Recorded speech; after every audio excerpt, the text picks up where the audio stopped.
And now our second selection from the author of the evening will be as familiar to everyone as Hamlet's soliloquy or the Apostles' Creed. And it has been performed by nearly everyone, and in every possible medium. We doubt, however, that you've ever heard it quite like the following.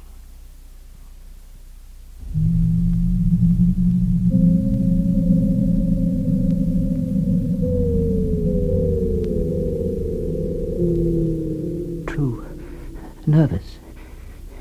Very, very dreadfully nervous.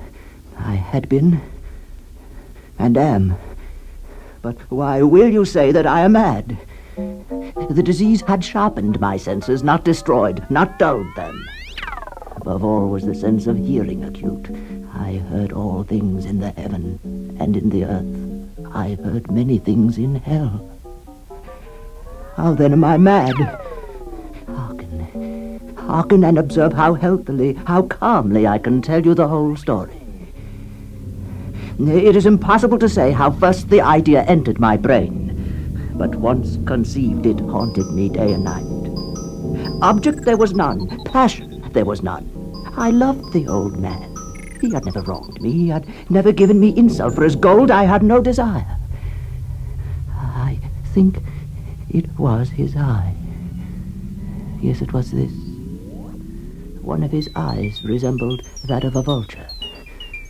A pale blue eye with a film over it. Whenever it fell upon me, my blood ran cold. And so by degrees, very gradually, I made up my mind to take the life of the old man, and thus rid myself of the eye forever.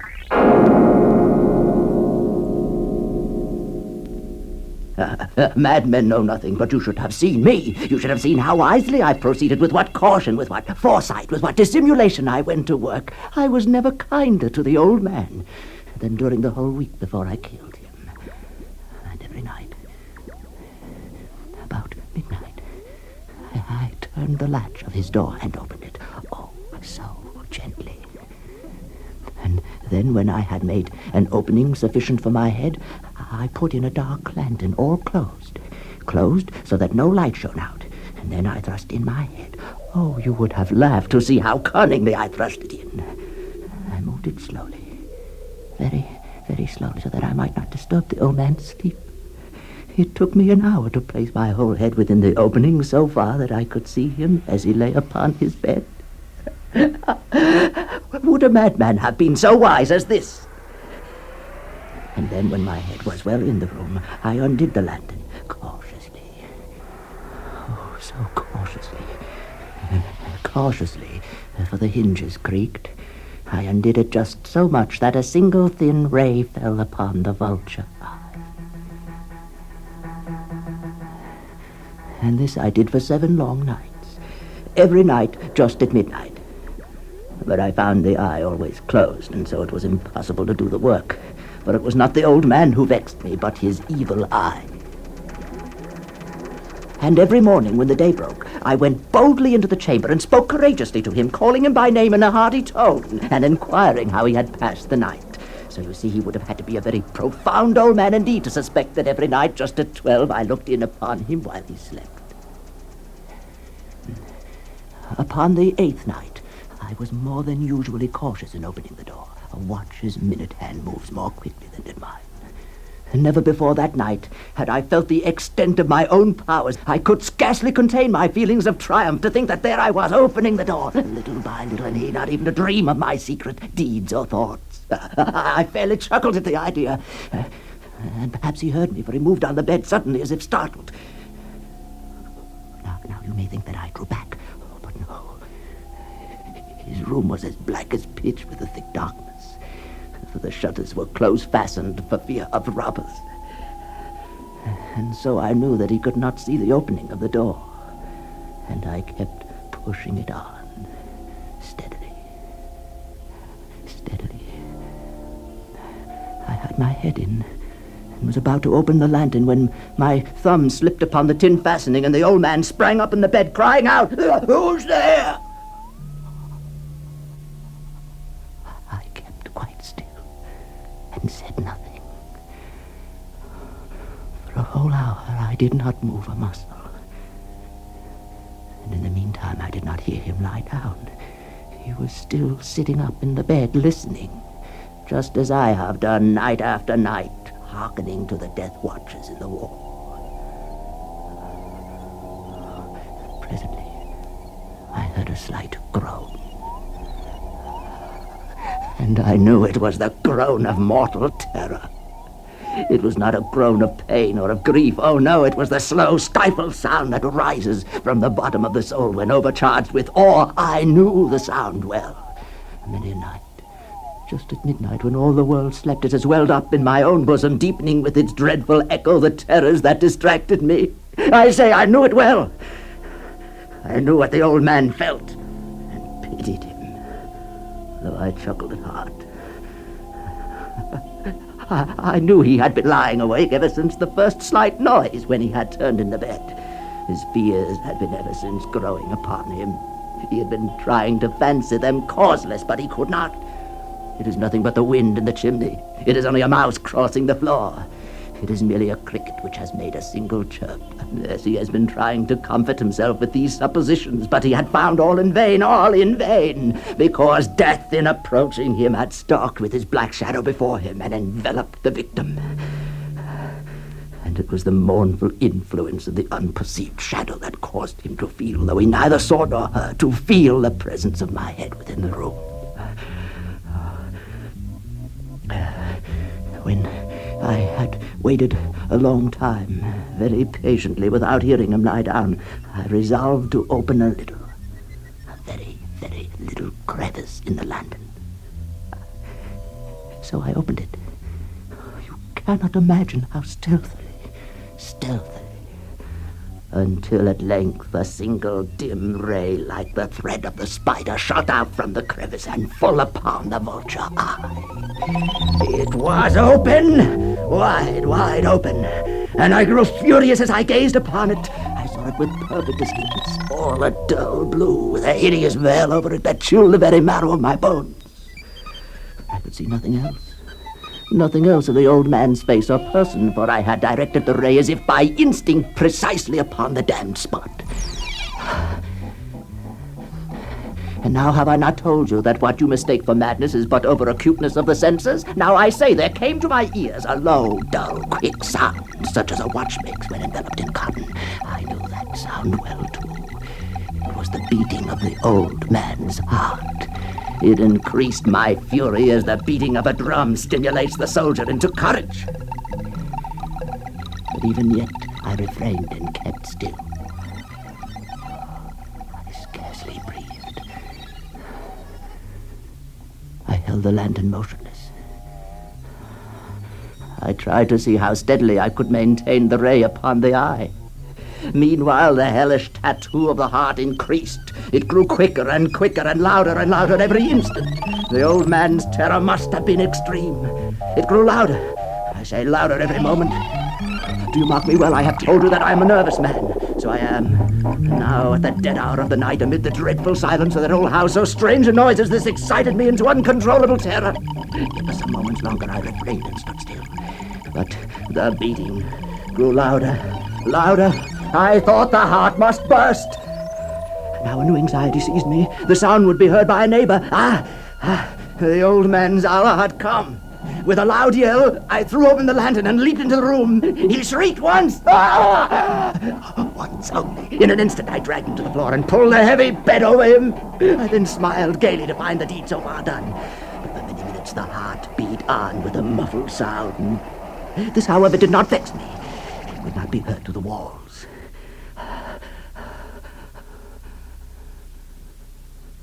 At length, it ceased. The old man was dead. I removed the bed and examined the corpse.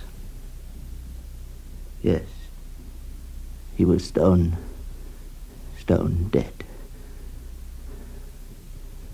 I placed my hand upon the heart and held it there many minutes.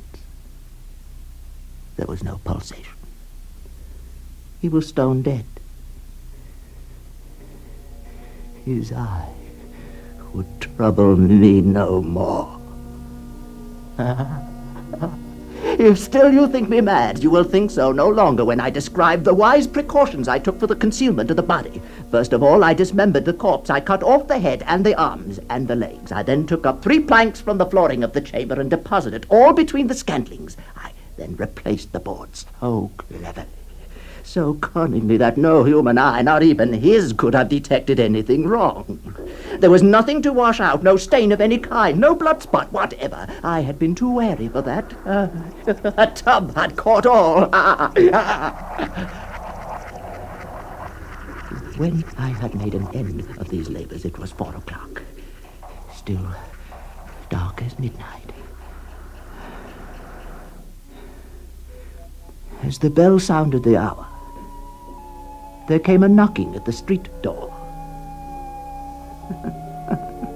I went down to open it with a light heart, for what had I now to fear? There entered 3 men, who introduced themselves with perfect suavity as officers of the police.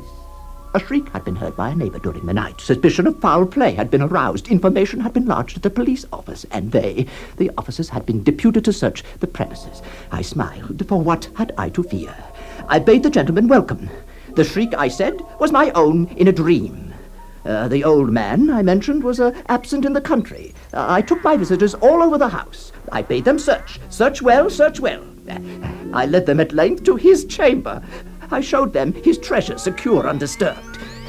In the enthusiasm of my confidence, I brought chairs into the room and desired them here to rest from their fatigues, while I myself, in the wild audacity of my perfect triumph, placed my own seat upon the very spot beneath which reposed the corpse of the victim.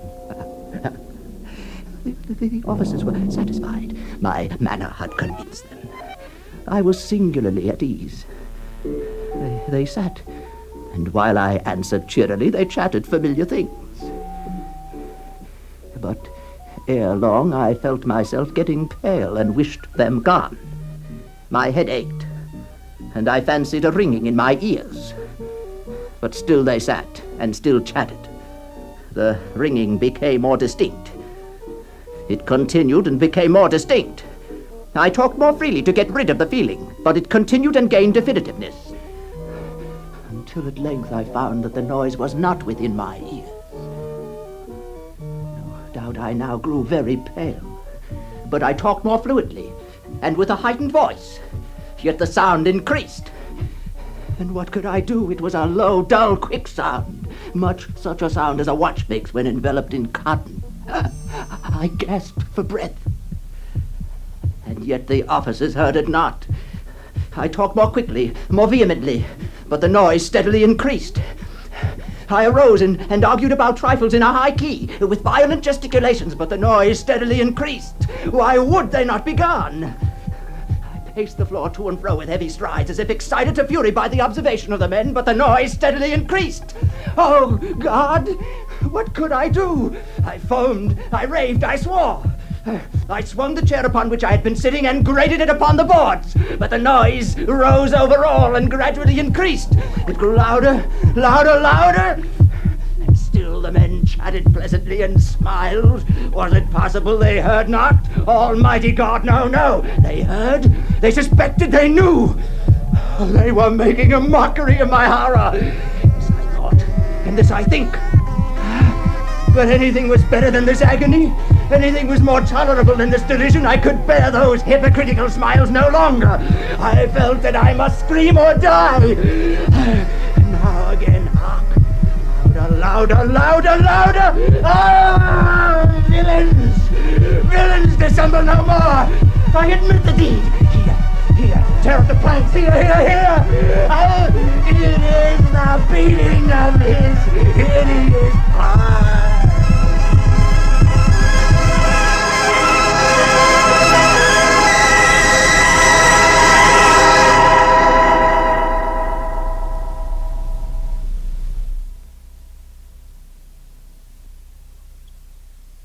That was, of course, The Telltale Heart by Edgar Allan Poe.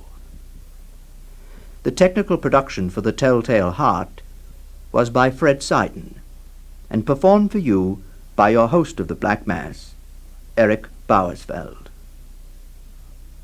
2 weeks from tonight we shall be back again, all dressed up in a new format, presently being tailored by Peter Winkler. Join us at that time. Good night.